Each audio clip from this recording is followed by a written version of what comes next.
Topic 1, Genes and Heredity, Lesson 2, Chromosomes and Inheritance, pages 16 to 25 in your textbook.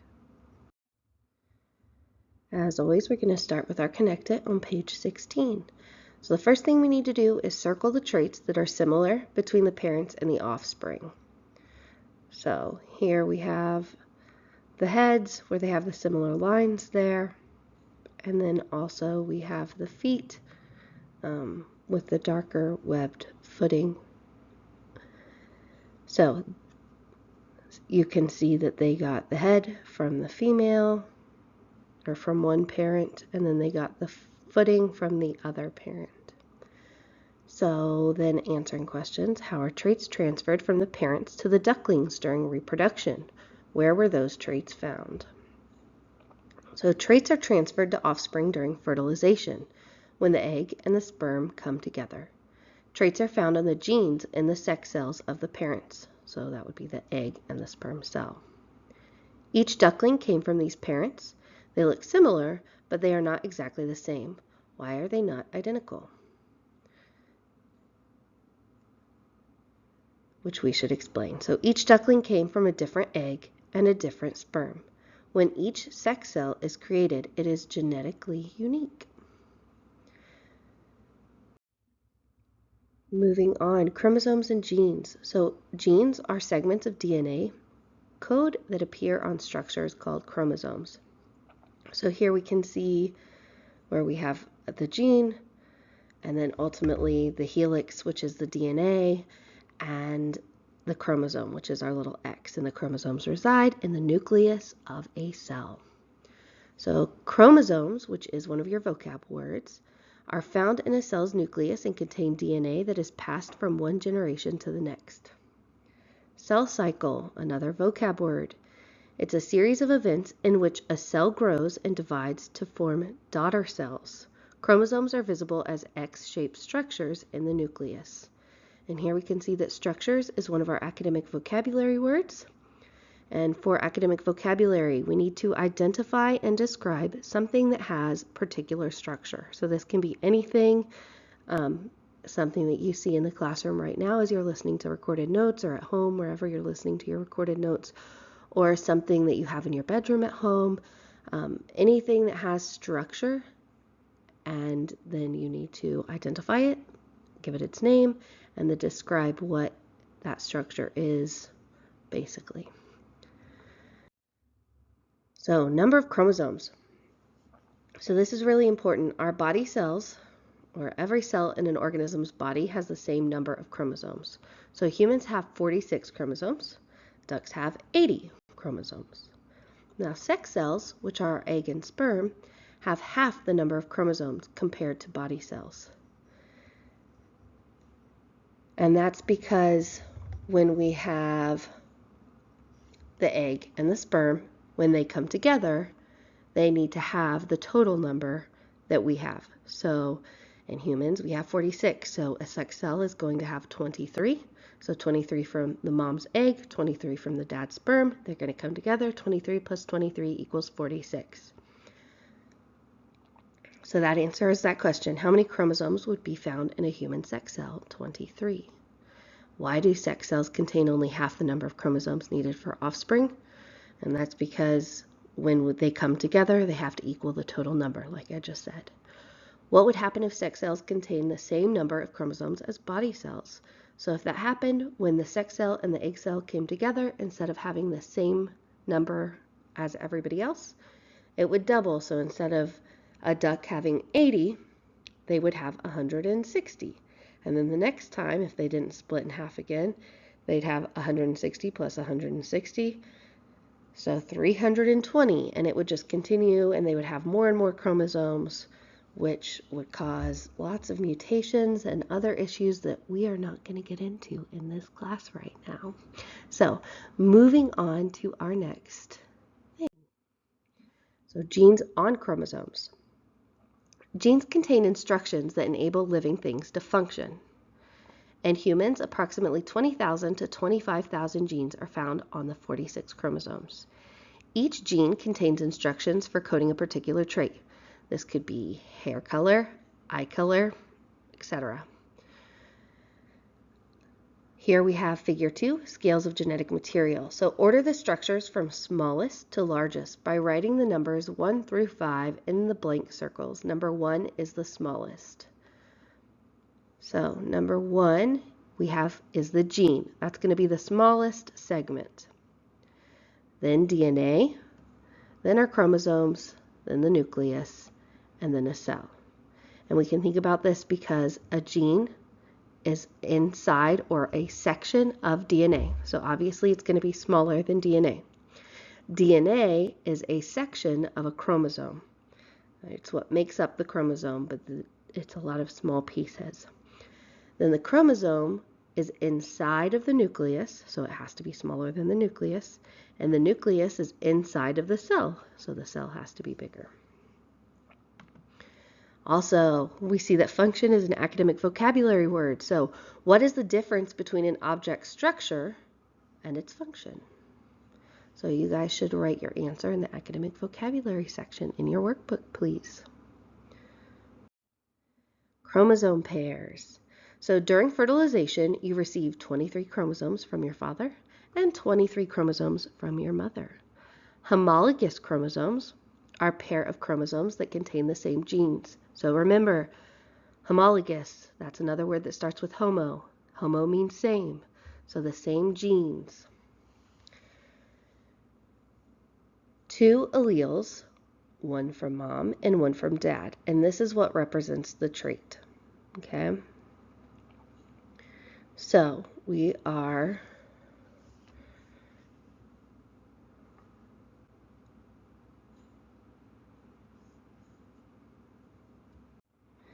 going to look at figure 3 here, a pair of chromosomes. Circle all of the pairs of alleles that would be homozygous for a trait. So again, homozygous means the same allele. So here we have the lowercase b, capital E, capital F, capital F. Okay, and you need to circle that in your textbook. Now we need to do the reading check. So how would geneticists, or people who study genes, know whether the organisms in figure 3 is homozygous or heterozygous for a certain trait by examining the chromosome pairs? And in order to do this, they would have to look at the code on the gene from each inherited chromosome. If both genes have identical codes for the same alleles, the individual is homozygous for the trait. All right, our math toolbox. Counting on chromosomes. So, 1 SEP model with mathematics. We need to fill in the table with the appropriate chromosome number for the missing body cell or sex cell. So remember, sex cells are half of the number of body cells. So here we have 38 body cells for a house cat. Half of that is going to be 19. For the duck, we know that it has 40 in the sex cell, which means it's going to have double that, or 80 in the body. Corn has 20 in the body, which means the sex cell is going to have 10. Peanuts have 40 in the body, 20 sex cells. Horses have 32 sex cell chromosomes, which means they have 64 in the body. The oak tree has 12 in the sex cell, which means it has 24 in the body. A sweet potato has 90 chromosomes in the body cell, which means it has 45 in the sex cells. A camel has 35 chromosomes in its sex cells, which means it has 70 in the body cells.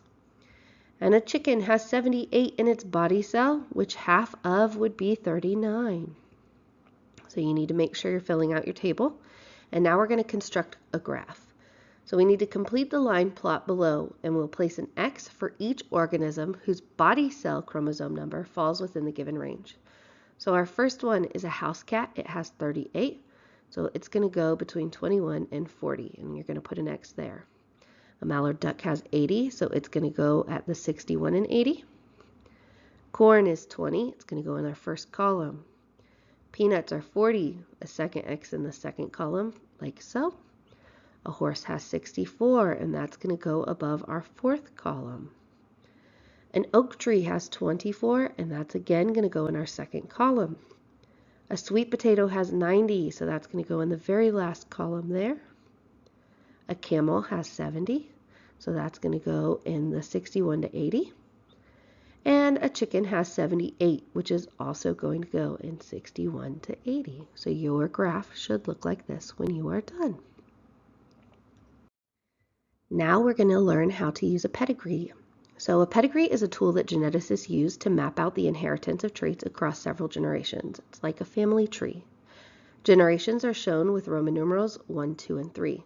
So in this one over here to the right, on the top right, 1 would be like your grandparents, 2 would be your parents and your aunts and uncles, 3 would be your line with any cousins you may have. So that's kind of how 1, 2, 3 and the different generations are shown. Males are always represented by squares and females are always circles. A shaded figure expresses the trait and half-shaded figures carry the trait but don't express them. A horizontal line connects the parent couple, and a vertical line down connects the parents to their children. So over here, again, where we just looked and I explained about the family tree, this is figure 4, tracking traits. So sickle cell anemia is a genetic disease that changes the structure of red blood cells in the pedigree. Affected members are shaded. First, we need to circle couples on the pedigree who are both carriers for the trait. The first one that we'll circle is up top, and the reason that we know that they are carriers is because when we follow their line down, they have a child that's shaded. So if they have somebody that's shaded, that means they have the homozygous recessive, which means that both parents had to be heterozygous because they had to get a recessive allele from each parent, which means that both parents had to be carriers. Now we're going to look for another child that has the trait that does not have a parent with the expressed trait, and we'll see that in 2, 1, and 2, and circle here. 2, what is your proof? Which I just kind of said, but both couples have offspring that are affected. 3, explain how your evidence supports your claim. If an offspring inherits this disease, then both parents must be carriers, right? Because they have to get that homozygous recessive allele from each of their parents, which means both of their parents have to carry it. All right, moving on. Don't be concerned if you're not really getting it. We're going to do lots of practice of pedigrees. All right, so pedigrees. A pedigree for any family, be it dogs, cats, or humans, shows the pattern of inheritance in a family for a specific trait. As I said before, males are shown as squares and females are shown as circles. In some of these examples, we'll just have pictures because they're showing traits, and so we have to figure out from the pictures. So we'll do some examples here. All right, so in this one, we have this chart to the left, and it shows that a dominant trait is brown hair, and the recessive trait is blonde hair. So we're going to start off at the top with our male parent, our dad, and he is heterozygous, showing brown hair, the dominant. So we are going to highlight half of or shade in half of for that dominant trait which is expressed, because we're looking for a dominant trait here. Now the mom, on the other hand, does not express that trait, so we're not going to shade in. We're going to look at the next generation. This little boy on the far left, he's blonde, so we're not going to shade in. Now, the boy in the middle is a brunette, but as of right now, we don't know if he's homozygous dominant or heterozygous, so we're going to skip him for right now and look at the female on the far right. We know that that female is going to have to be heterozygous because she obviously got the dominant B from her dad, because that's the trait that carried on because she has that hair color, but her mom can only pass down a recessive allele. So she got a capital B from her dad, a lowercase b from her mom. So hers should be half shaded. Now we're going to look at the third generation. So over here at the bottom left, we see the little girl that's a blonde. So she's not going to be shaded in because she doesn't have the dominant allele that we're looking for, the trait we're looking for. However, the one on the right does. And so this one could either be fully capital B, because she could get both a capital B from, she could get both capital B's, one from each parent because they both have one because they have the brown hair, or she could be half. Because we see that they had a child with blonde hair, that means the father up here also has to be heterozygous, because the blonde-haired daughter had to get that lowercase b from both parents, so got it from them, right? And then we're going to highlight in half here, just because the probability is greater that she is heterozygous over being homozygous dominant. So if we were to do a Punnett square and we did a heterozygous with a heterozygous, we know that there's 75% chance that she's going to be the dominant, which is brown hair, 25% the blonde hair. 50% of that is that she'll be heterozygous, and 25% is that she's homozygous dominant. So we are going on probabilities here and saying that she's half. So that's kind of how the shading works and how the pedigree chart there works. But let's continue on. So breaking down pedigree charts more. So each generation is shown as a Roman numeral, and each person in a generation is numbered. The trait that is being expressed is shown as a shaded shape. So in that last one, we were looking for brown hair. But in this one, I don't know what the trait is, but we see that Roman numeral 1, number 1, has the trait, and also Roman numeral 2, number 1, expresses the trait.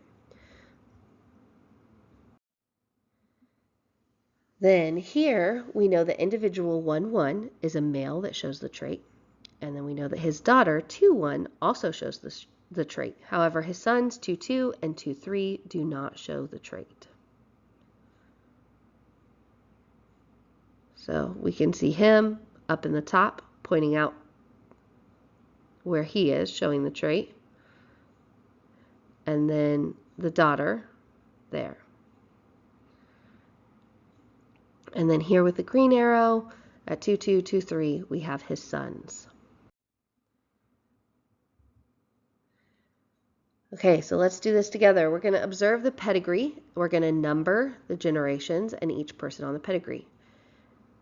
So let's do that first. So over here to the right, and you can do it on the left-hand side too. It doesn't matter, wherever you have more space. For each line, we put a Roman numeral. So 1 is I, 2 is II, 3 is III, and 4 is IV. Right? So that's Roman numeral 1, Roman numeral 2, Roman numeral 3, and Roman numeral 4. Then for each row, we count 1, 2. Then we go to the next row. We start at 1 again. 1, 2, 3, 4, 5. That's all of them in that row. Start at the next row. 1, 2, 3, 4, 5. That's it. Start at the next row. 1, 2. All right? And that's how we number them. In this family, how many individuals show the trait? And so we'll count how many are shaded. There's 1, 2, 3, 4, 5, 6. Now it's asking more specifically which males show the trait. So we need to look for squares that are shaded and write their generation and their number. So the first square that we come to is in generation 2, number 5. So we should write Roman numeral 2, 5. Also Roman numeral 3, 2. Roman numeral 3, 3. And Roman numeral 4, 1. So I apologize, I didn't write the 6, but these are the ones that we have, and this is what your answer should look like for that. If I'm remembering correctly, this is on some of your pedigree work. One of your worksheets, it follows along with this. So if you have not figured that out already, now's the time to pause and get caught up on that. Determining genotypes. So now we're going to start with what we know. In this case, dominant N is normal feet, and the lowercase n, or recessive, is webbed feet. Since shaded show the trait, all shaded are going to be homozygous recessive. Okay, so the trait that we're looking for is webbed feet, and you have to be homozygous recessive to show the trait. So all unshaded have at least one dominant gene. So the first thing we can do here, we know that we're looking for homozygous recessive things. We're going to do lowercase n on all of the shaded spots. The next thing we can do is put one capital N on each of the unshaded ones. Then we have to look where we are in the family to see what comes next and what kind of children they have. So we're going to look at the male 1-1. He has a capital N. We look at his children. He has 2 that do not show the trait, but he has 1 that shows the trait. His wife shows the trait, and while the child got 1 lowercase n from the wife, they had to get 1 from the dad also in order to show the trait. So that means the dad has to be heterozygous. Also, from that same train of thought, all of the children had to get a lowercase n from their dad. So all of those kids are also heterozygous. All right, so we figured out some of the ones from the top. Now let's go back down to the bottom. So for 1, the male that expresses the trait, he came from 2 parents that did not express the trait, right? So in order for him to be homozygous recessive, he had to have inherited his recessive genes from his parents. Since his parents don't show the recessive trait, they both have to be heterozygous. So capital N, lowercase n, make sure to write that down. Okay. So we see this is, again, if you weren't following that, didn't know who I was talking about, that arrow points to it right there. And then here we have that filled in with the heterozygous for both of those. Now we're going to work up from here. I had started at the beginning. It doesn't matter either way. You can do it going down, you can do it going up. Sometimes you have to do both to get all of your answers. So the next one we're going to look for is 2-4. What is the only possible genotype for 2-4? And that is our female that was married into the family. And because they had a child that was homozygous recessive, the female also had to have that carrier trait. So the female had to be a carrier or heterozygous. What is the only possible trait for 1-1? We already said this. It's capital N, lowercase n. And this means that the rest are also all going to be capital N, lowercase n, right? Now, the important question, can you determine the genotype of individual for 2? And this is like on the female prior in when we did the brown hair versus blonde hair. So technically, no, we cannot. This one could either have ended up with capital N, or capital N, lowercase n. The probabilities say that it is more likely that it is heterozygous because there's a 50% probability. However, there's also only a 25% probability that they had a child that was homozygous recessive. So you can't give a definitive answer there. All right, now for the model it. So think of a trait that you admire. How can that trait get passed through a family? Create a pedigree that outlines the transmission of this trait through a family. Consider who has the trait, who's a carrier for it, and who does not have it. So you need to do this individually, then present it to your table partner after you're done with your recorded notes. Make sure that you write one question for your table mate. So be that, how do you know for sure that this one has the trait? Do you know what their genotype is? What's the phenotype? Is this a homozygous recessive trait? Is it homozygous dominant? Those are the kinds of questions that you can ask, okay? So moving on to forming sex cells. Meiosis, which is another vocab word, is a process that forms sex cells, or your sperm and egg. Through sex cells, parents pass traits to offspring. The number of chromosomes is reduced by half. A zygote is a fertilized egg formed when egg and sperm combine. How many chromosomes will the zygote have? So the egg has 23, the sperm has 23, so the zygote is going to have 23 plus 23, which is 46. Forming sex cells. So crossing over is when small segments of one chromosome exchanges places with the corresponding segment on the other chromosome. This process results in new cells with slightly different combinations of genes and variations in traits. Swapping genetic material, figure 5. During crossing over, a segment of the gene from the mother changes places with a segment of the same gene from a father. Circle the gene segments that exchanged places. So here we should have a circle where the red and blue switched places on those two alleles. Now answering the CCC, cause and effect. What would happen to offspring if crossing over did not occur during the first part of meiosis? And with that, there would be a lot less genetic variation in offspring. Meiosis forms sex cells. So the process of meiosis forms sex cells for figure 6 in your book. How is the genetic material of the parent cell different from the 4 cells that are formed? So the cells that were formed have less genetic material, and the genetic material inside each cell is going to be different. 2. Sequence. Order the events of meiosis correctly. So we have 4 daughter cells are formed, chromosome splits into 2 chromatids, chromosome pairs come together and cross over, and cell divides into 2 daughter cells. So first, the chromosome pairs come together and cross over. Second, the cell divides into 2 daughter cells.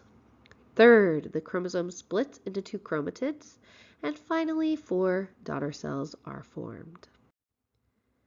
Mitosis, on the other hand, is what forms new body cells. Mitosis, vocab word, is a process in which the nucleus of a cell divides to form 2 genetically identical cells with the exact same chromosomes. Mitosis is a process that forms new body cells. All right, and that gets us to our lesson 2 check. So we need to use the pedigree to answer questions 1 and 2. In humans, free earlobes are dominant and attached earlobes are recessive. The pedigree shows the transmission of attached earlobes through 4 generations of a family. All right, so attached earlobes, which is recessive, are the ones that are shaded here. So which male members of the family have attached earlobes? And here we have numbers 4, 11, 12, 16, 21, 23, and 26, because we are only looking at the shaded squares. Now we need to predict. If the female marked by the arrow, individual 18, has a child with a male carrier, what is the probability their child will have attached earlobes? So this one would be homozygous recessive. We would draw a Punnett square, which would be, say we're doing earlobes, so we're going to do lowercase e, with a Punnett square on the other side of a capital E and a lowercase e, because that's our carrier. Then we would get, in the top left, capital E, lowercase e. In the bottom left, we would get capital E, lowercase e. And on the top right and bottom right, we would have lowercase e, which means that there would be a 2 and 4 or 1/2 or 50% chance that you would get a child with attached earlobes. 3, is chromosome number a good predictor of organism complexity? So here we could look at the math toolbox to kind of see this, and then we need to explain our answer. So no, the table in the math toolbox did not indicate any relationship between the number of chromosomes and the complexity of an organism. 4, a male king crab has 104 chromosomes in a sperm cell. How many chromosomes does it have in each of its body cells? So if it has 104 in a sperm cell, that's a sex cell, which has half the number. So 104 times 2 equals 208 chromosomes. Finally, how can crossing over lead to the expression of new traits? So in crossing over, genetic material is exchanged between chromosomes, and when this occurs, it increases the likelihood of variation within a species. And that finishes this lesson.